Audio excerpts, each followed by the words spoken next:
Darlings, it's Mummy, Sybil Bruncheon, and I'm here in Connecticut the day after Thanksgiving, and I'm here at the Avon Old Farms private school. This is a very exclusive school, and you can see, the architecture. This is a little bit of like The Hobbit meets Harry Potter, isn't it? Even the bicycle there is kind of it's kind of vintage, isn't it?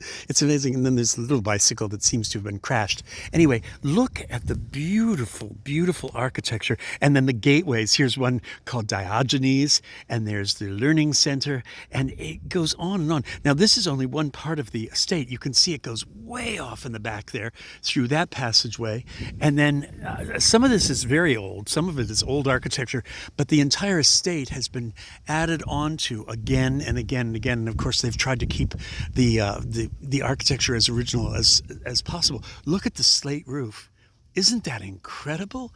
This slate roof alone as an achievement of keeping the place intact, and it's amazing. I wish I had filmed it from the very beginning, but if you stand here, look, the different gates are named differently, then you can see there's other buildings through all of them. It goes on and on and on. And let me see if I can you see through there? Look, other buildings through there. And it's just an amazing, amazing place. Absolutely beautiful.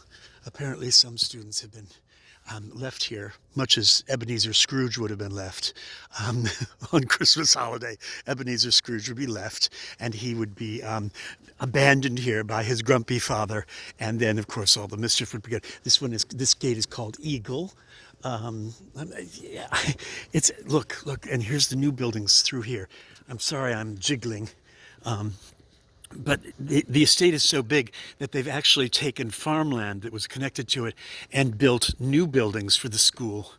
And this is where the old architecture ends and the new architecture begins. Look, staircases up to the upper gates, and here's a business office, and here we go. Look, oh, my goodness. Here's the Performing Arts Center. So here's the old architecture and the last of it, faculty housing. Amazing, just amazing. And then off you go. Look at the old glass. Look at the old glass in the windows. Can you see? Oh my goodness. How beautiful. And of course, this is all, these flower beds are filled with the most beautiful flowers. And then you come upon the Connecticut hills. Look at those hills in the distance. Just amazing. Look at this. I'm going to try and do this right. There you go. Isn't that wonderful? Look at the sundial. Oh my gracious. Look, first of all, the degree of vision that dwells in a man is a correct measure of the man. Look, can you see that? The degree of vision that dwells in a man is a correct measure of the man. That's very nice. And look at that. Look at the sundial. Oh, I don't think they set it back. No, they didn't set it back for the fall. We really should speak to the faculty about that. That was installed in 1927. Look, it's a tiny window up there. That's probably a detention room of some sort in which a bad child is sent to that, and that's all they get to see of the world is that little sliver of light until they are released from detention. Look at the flower beds. Wonderful. Oh, I can imagine what this is like during the spring. And Carlyle is the one who came up with that quote. That's very nice. This is quite a sweet little house, except for the detention room. Again, not big vistas in those bedroom windows, are they? No, but look at that. Look how beautiful. Look how beautiful. And look at the Performing Arts Center. That is all gorgeous columns. And then here are troublesome people that are milling about. This is the sort of element that we don't want coming to schools like this. People milling about and perhaps panhandling. Look, that woman's trying to break in.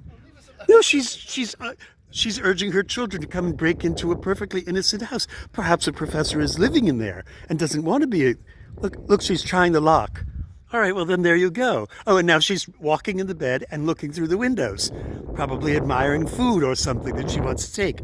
This is what happens to our country. This is why we have windows like this. These are detention windows in which a bad child is sent up there. We should do it with adults. And as I said before, the The sundial has not been set back for standard daylight time, but we'll speak to the faculty about that. All right, well, we're off. We're going to walk. They've got their Christmas wreaths up already. That's very exciting.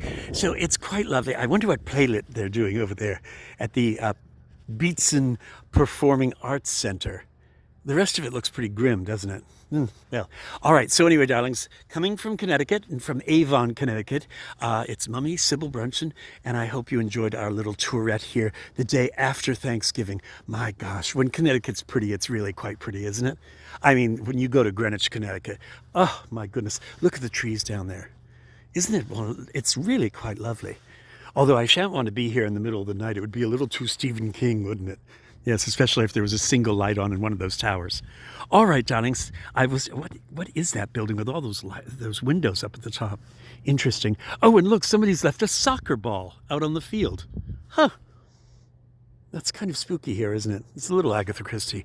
All right, darlings. Well, I will see you all later. A tutelar.